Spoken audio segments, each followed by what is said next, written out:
Andaikan hari ini engkau menyuruh saya atau memilih antara menjadi anjingmu atau menjadi ibumu, maka saya lebih pilih menjadi anjingmu daripada menjadi ibumu. Supaya engkau bisa bangunkan saya rumah di depan rumahmu, anak. Supaya engkau bisa melihat saya setiap hari. Supaya engkau bisa memanggilkan dokter ketika saya sakit. Supaya engkau bisa merawat ketika saya butuh perawat.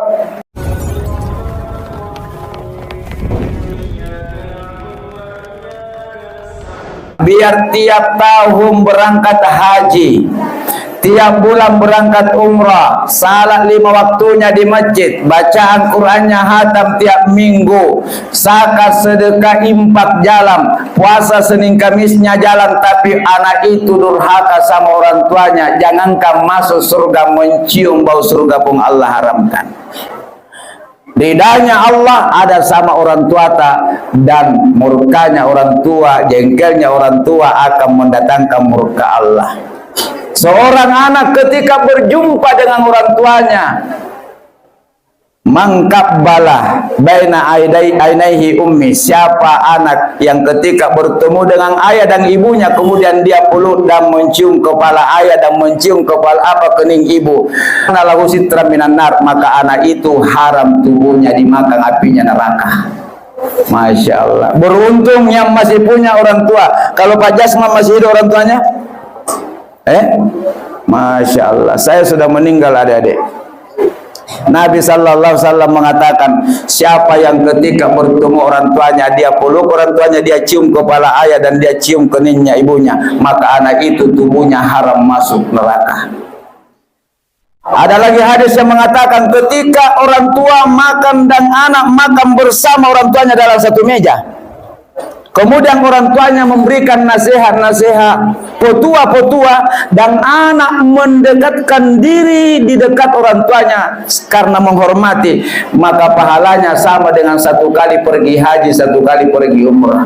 Kalau anak-anakku jamaah sekalian mau taji pahala haji, pahala umrah, tidak usah berangkat ke Baitullah, terlalu jauh dan mahal. Cukup engkau makan dalam satu meja. Tapi apa yang terjadi di antara kita? Ada anak-anak nanti tidur orang tuanya baru pulang. Ada anak-anak di rumah hanya di kamarnya dia habiskan, diketuk pintunya oleh ayah dan ibunya, tapi seperti tidak mendengarkan suara dari luar. Atin rupiah makna tin rupi manggena nampang bau ngandre. Suatu saat kalian akan menyesal kalau masih punya orang tua. Ada lagi hadis yang mengatakan ketika seorang anak melakukan perbuatan-perbuatan baik yang apabila orang tua melihatnya, maka pahalanya sama dengan memerdekakan 1 bulan. Yang mana contohnya? Ketika seorang anak membersihkan rumah, kalau kita menyapu di rumah, marah orang tua atau senang?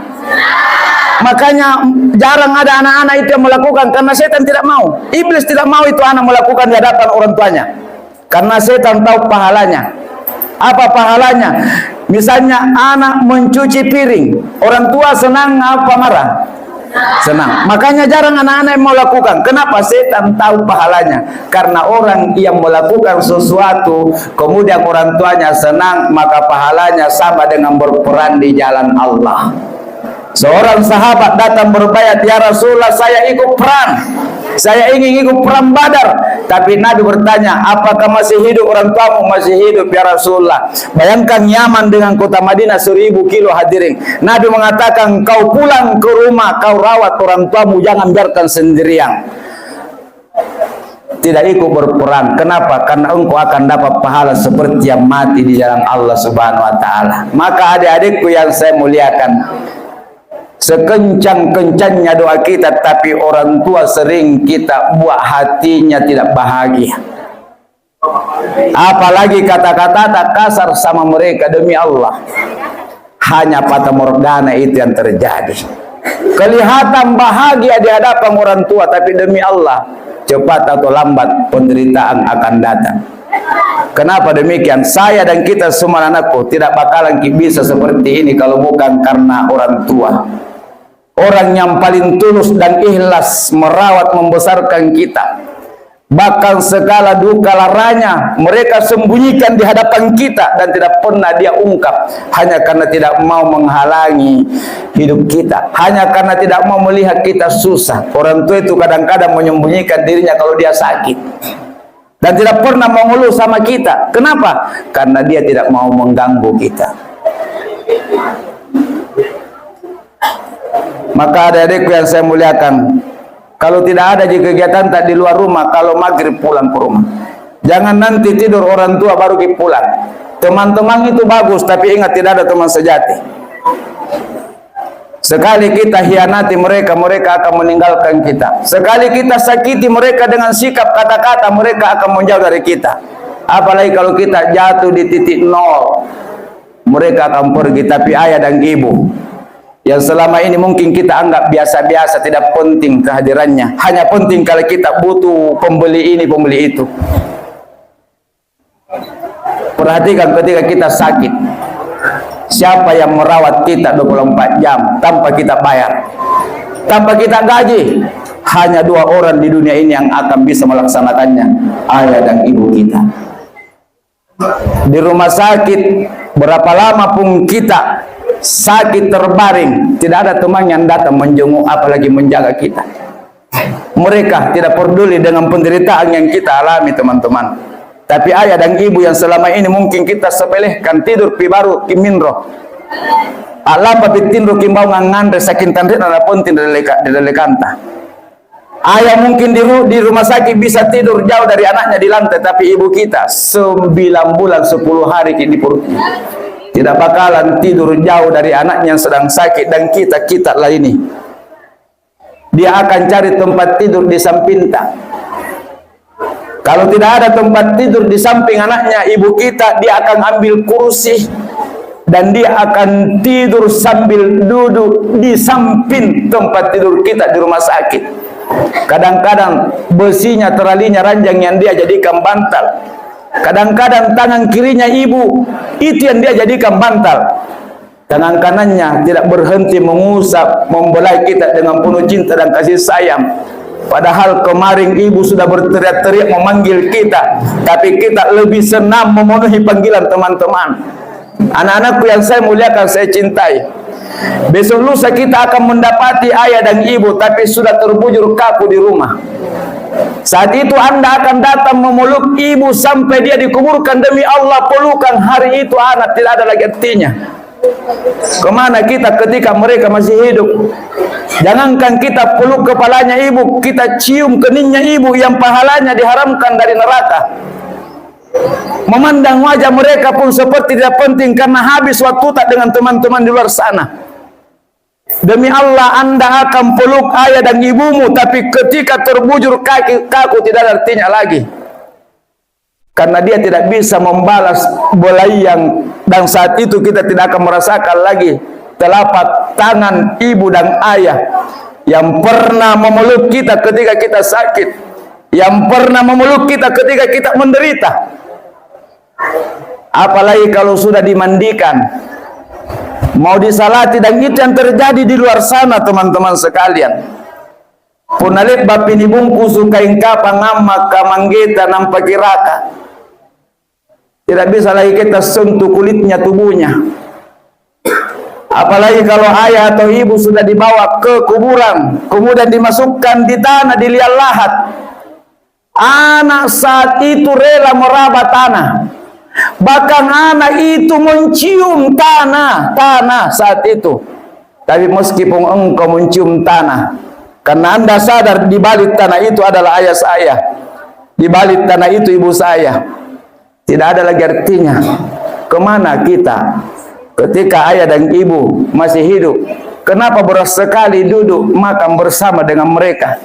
Bahkan kenapa bukan kita yang masakkan ayah dan ibu, biar aras bergetar, yang ketika terbesit di hati kita ingin itu, ingin ini, Allah sudah datang. Besok lusa kita akan masuk di rumah orang tua anak-anakku, tapi tinggal rumah yang kelihatan ayah dan ibu tidak akan ada lagi. Maka kita akan datangi foto-foto yang kita gantung tata dan rapi di ruangan tamu. Kita saat itu menjadi anak yang sukses. anak yang hartawan, tapi demi Allah tidak ada lagi artinya kekayaan ketika ayah dan ibu sudah tidak ada. Seberapapun uang yang kita miliki saat itu, kita tidak bisa lagi berikan ayah dan ibu.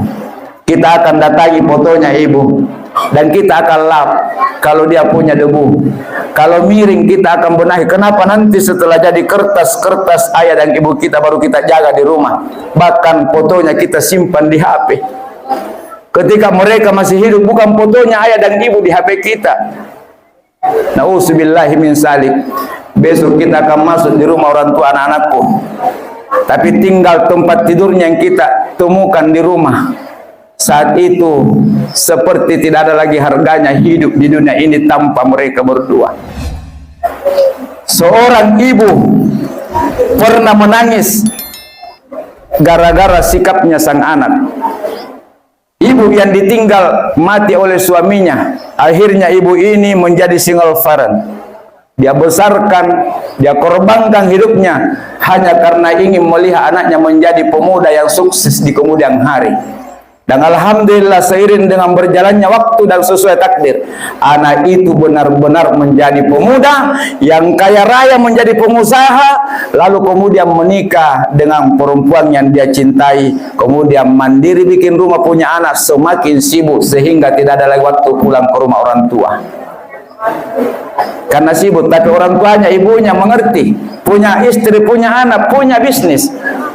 Satu yang membuat kecewa dan sakit hati ibunya, anak-anakku sekalian, ketika mendengarkan kabar bahwa putranya ini, meskipun di sela-sela kesibukannya dia sempat memelihara anjing yang dia beli dengan harga 43 juta. Anjing itu dibikinkan rumah-rumah pas depan rumah di taman. Sebelum pergi bekerja dan sebelum masuk di rumah, anak ini mampir main-main dengan anjingnya. Bahkan dengan tangannya dia kasih makan itu anjing. Ketika anjingnya sakit, dia panggilkan dokter atau dia yang bawa ke rumah sakit hewan. Berita itu sampai di telinga ibunya. Ibu langsung menelpon. Apa yang dia katakan? Anakku, ketahuilah anakku, andaikan hari ini engkau menyuruh saya atau memilih antara menjadi anjingmu atau menjadi ibumu, maka saya lebih pilih menjadi anjingmu daripada menjadi ibumu. Supaya engkau bisa bangunkan saya rumah di depan rumahmu, anak. Supaya engkau bisa melihat saya setiap hari. Supaya engkau bisa memanggilkan dokter ketika saya sakit. Supaya engkau bisa merawat ketika saya butuh perawat. Ternyata engkau punya waktu untuk anjingmu, tapi untuk ibumu tidak ada. Anakku, ketika kalian pulang sebentar, sudah berapa panggilan-panggilan ibu yang selama ini kita sia-siakan tanpa kita pedulikan. Besok lusa kita yang menangis di samping jasadnya, teriakan kita saat itu tidak akan mendapatkan kembali jawaban. Maka beruntung, berbahagialah kepada anakku yang masih hidup, ayah dan ibunya sampai hari ini. Jadikan ibu dan ayah kekuatan utama untuk meraih mimpi-mimpi kalian. Sallallahu